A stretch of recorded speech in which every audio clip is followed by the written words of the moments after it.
Good evening friends, मैं हूं वंदना भारती और आप देख रहे हैं कमोडिटी इनसाइट्स। आज दो डेटा काफ़ी ज़्यादा इंपॉर्टेंट था। ग्लोबल सर्विसेज पीएमआई और यहाँ पे एसएनपी का ग्लोबल सर्विसेज मैन्युफैक्चरिंग पीएमआई, दोनों ही डेटा एक्सपेक्टेशन से ख़राब हो गया है। पहले से ही एक ख़राब एक्सपेक्टेशन था और उससे भी ख़राब डेटा यहाँ पे आया है। इम्पैक्ट क्या हुआ है कि अब यहाँ पे बेस मेटल में बहुत ज़्यादा मूवमेंट आ नहीं रही है और गोल्ड में तूफ़ानी तेज़ी थी, सिल्वर में तूफ़ानी तेज़ी थी। इसके बाद अब यहाँ पे थोड़ा सा शांत हुआ है और एक कंसोलिडेशन में ट्रेड हो रहा है। मुझे लग रहा है कि तेज़ी तो भी यहाँ पे है, लेकिन आज का हो सकता है कि हाई बन गया हो दोनों गोल्ड और सिल्वर में। आने वाले समय में हम हो सकता है कि यहाँ पे इस हफ्ते 1,15,000 तक का भी लेवल्स आता हुआ देखिए गोल्ड में, और कम से कम 1,40 का लेवल आता हुआ हम देख सकते हैं यहाँ पे सिल्वर में, ये हफ्ता हो या अगला हफ्ता हो। अब बात यहाँ पे आज मुझे गोल्ड सिल्वर के अलावा दूसरी कमोडिटी की करनी है जो काउंटर्स पे अभी बात नहीं हो रही थी, यह है क्रूड ऑयल। क्रूड ऑयल को मैंने यहाँ पे वीक बोला था, इसके बाद ही यहाँ पे 2.63% का एक उछाल आता हुआ हम लोगों ने देखा है। ये उछाल क्यों आया है, इसके पीछे कारण है और यही कारण है, ये मैं बोलती हूँ कि इवेंट रिस्क पे काफ़ी ज़्यादा काम होता है। हालांकि ये आया नहीं था और अचानक से एक न्यूज़ आई है कि इराक का कुर्दिस्तान प्रांत जो है वहाँ पे टर्की में जो ऑयल सप्लाई एक्सपोर्ट होना था वो अब यहाँ पे डिले हो गया, जिसकी वजह से सप्लाई साइड का थोड़ा सा यहाँ पे समस्या जो है आएगा। और फॉर द टाइम बिंग यहाँ पे काफ़ी बढ़िया रिएक्शन इस मार्केट ने दिया है। 56.70, मैंने 54.50 बोला था कि लोअर साइड 54.50 आ सकता है क्रूड ऑयल और $60 आ सकता है। तो जब ट्रेंड चेंज होता है तो हमारा ये काम होता है कि हम बोले कि यहाँ पे ये जो ट्रेंड चेंज हुआ है वो क्यों हुआ, उसके पीछे कारण क्या है, और अब आप अगर ट्रेंड चेंज हो रहा है तो अब आप कैसे यहाँ पे देख सकते हैं। तो मुझे लग रहा है कि एक नीज रिएक्शन आ गया, 56.70 का लेवल आ गया है।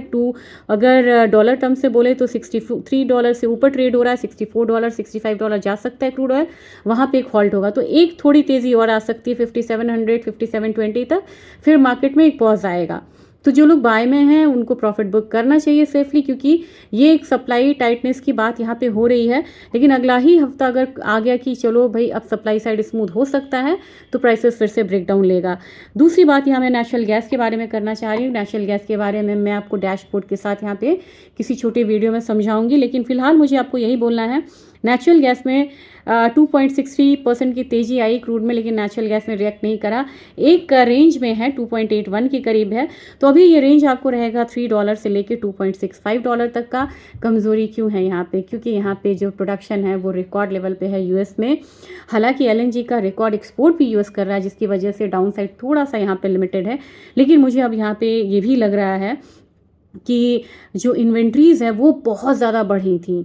ये जो 9 सितंबर वाला जो इन्वेंट्री आया था ना, 91 बिलियन क्यूबिक फीट था, जबकि इसको आना था 90 बिलियन BCF था, और इसे आना कितना था 81 BCF। और पता है 5 ईयर्स एवरेज क्या है, जिससे मैं हमेशा कंपैरिजन करती हूँ, मार्केट को करना चाहिए, ये है 74 BCF। तो 5 ईयर्स एवरेज से ये थोड़ा बहुत ऊपर नहीं है, ये बहुत ज़्यादा ऊपर है। 74 BCF का एवरेज है 5 ईयर्स का, और ये था 90 BCF। यही कारण है कि नेचुरल गैस से मैंने आपको कहा था कि एक हायर साइड आएगा। इन्वेंट्रीज और वेदर को यहाँ पे ट्रैक करना बहुत ज़रूरी है, लेकिन वहाँ से एक फॉल आया। तो 283 मैंने बोला था, 283 आया था, मैंने फिर बोला कि 292 295 के करीब जा सकता है।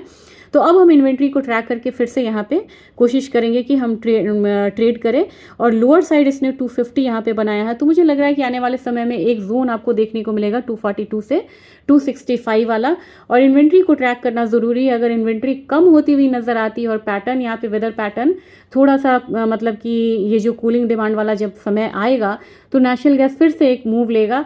फिलहाल एक डाउन साइड है, लेकिन नेचुरल गैस में आपको फिर से तैयारी करनी चाहिए। जो मैंने 283 वाला बोला था वो तो यहाँ पे आया, फिर से 240 235 आता है, फिर से वहाँ पे लॉन्ग वहाँ पे बनेगा, लेवल्स बनेंगे पोजीशंस, और वहाँ पे आपको ऊपर में जाके 295 305 का लेवल्स मिलेगा। लेकिन ये लॉन्ग टर्म के लिए मैं बोल रही हूँ, लॉन्ग टर्म का यहाँ पे मतलब हो गया एटलीस्ट अक्टूबर नवंबर। तो नेचुरल गैस की ये कमज़ोरी आपको मौका देगी फिर से बाइंग का।